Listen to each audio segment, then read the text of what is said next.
Well, we're coming close to the end of the year, and a lot of amazing albums are dropping just in time for me to start working on my top 10 list. Yeah, it's a good thing this album came in when it did, because it made a really easy spot on that list. Anyway, I don't want to get too far ahead of me. Let's dive into this one.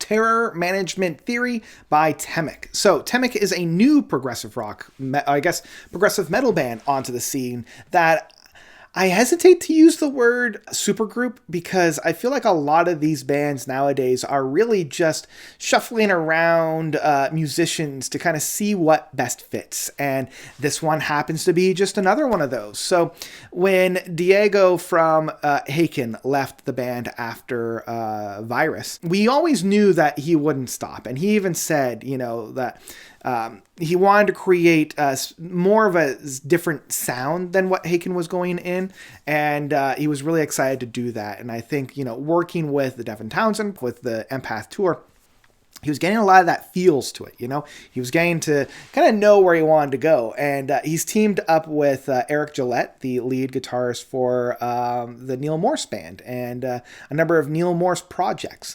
And so I feel like these two individuals, and of course I want to mention the other guys that are helping them out, Simon Sandness on drums and Frederick Klemp on vocals. And these four chaps really do help play well with one another in creating some fantastic progressive metal music. And I have heard a lot of my contemporaries kind of say that it's, takes a while to get into. And I would agree to that, except when I first listened to this album, I really, really liked it. And upon subsequent listens, I just ended up liking it more and more and more. I love how energetic these boys are. I love how aggressive they can be without ever really getting into the death metal. We never get anything that's completely grating on the ears. We don't get any of the growls or the screams or anything that's too blast beaty in that sense. It's always very well contained.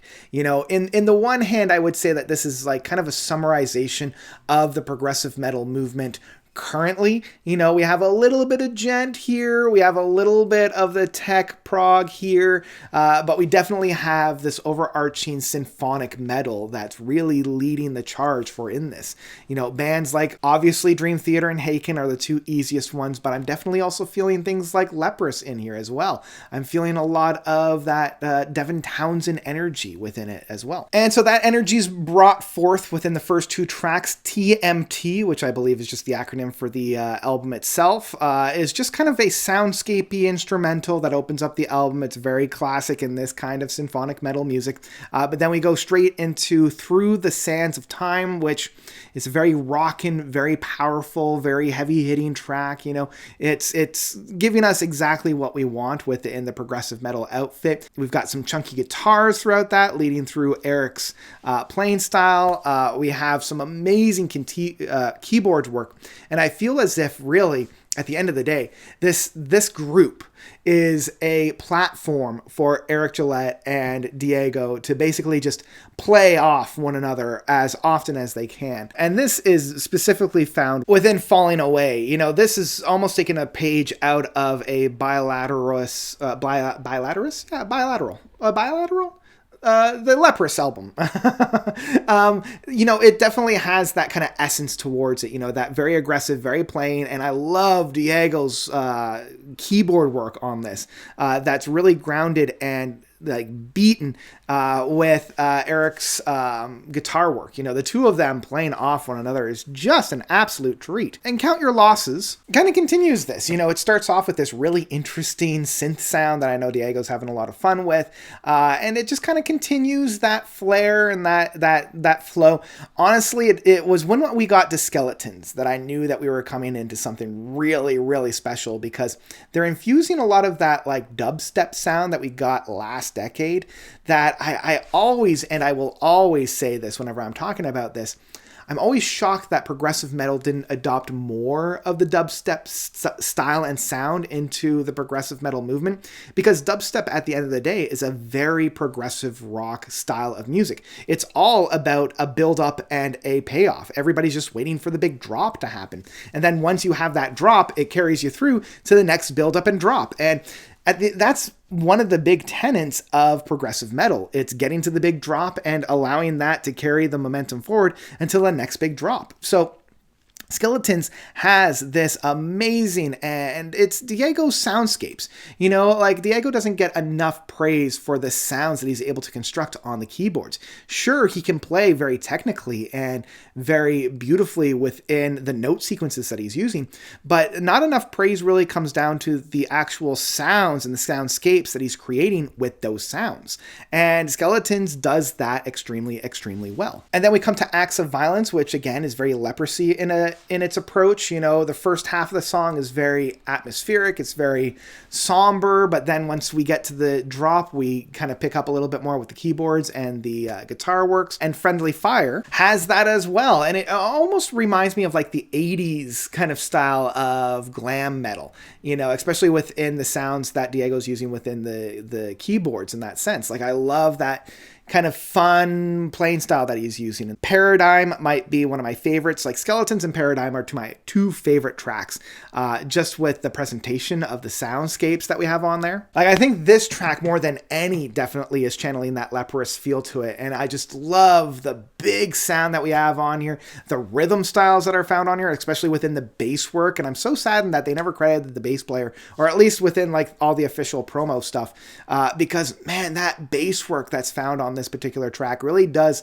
hammer it home. You know, like, I haven't heard music as good as this since Leprous' Congregation. Once More is a really interesting track because it starts off almost as like a traditional, stereotypical, like kind of progressive rock track that then very quickly divulges into this insanity of a prog metal track. You know, it just kind of beats you over the head and you're like, whoa, where on earth are we going from here? And then we come to the final track, my third favorite track of Mothala.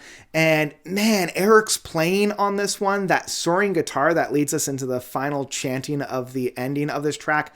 My only, and it's not a criticism, but it's more of an observation, the actual chorus to this track feels very much like Seal's Kiss from a Rose, and I can't divorce those two sounds from my head whenever I'm listening to it. And it's a real shame because, again, this is my third favorite track off of the album, and every time I'm listening to it, it's just, I can hear Seal in my head, and I'm like, my guy, you're not on this track. What are you doing? But man, just the chanting, the presentation, like, I come out of this song with a massive smile on my face, and I just gush every time I listen to it. I immediately want to go right back to the beginning of this album and listen to it all over again. So in the end, Terror Management Theory gave me everything that I'm looking for in a progressive metal album. For one case, it's a little bit on the shorter side. It's just shy of an hour long, and I think for the music that's being presented here, this is the perfect runtime. You know, one of my first criticisms that I come to for progressive metal is that the albums are always too long. Luckily, I don't have to say that here. I can say that this album felt perfect within its runtime. It gave me just enough to get me excited for a re-listen, you know, without feeling cheapened because I didn't get enough, you know.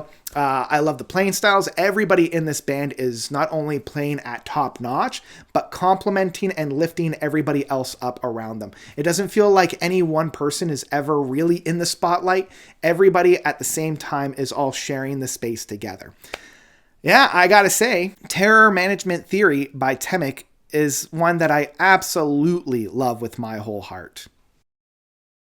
A classic example of an album that when I first listened to it, I enjoyed it a lot, and every time I came back to it, I enjoyed it more and more and more. I know a lot of people that listened to this and didn't quite connect with it upon first listen, or didn't quite enjoy it the first couple of times that they listened to it, and I think part of that might be the expectations that they brought to it, or maybe they expected this grand, amazing, like, I don't know, genre-defining album, but in my mind, it's taking all the best pieces of the progressive metal landscape, boiling them down, and then playing what's in that pot, you know?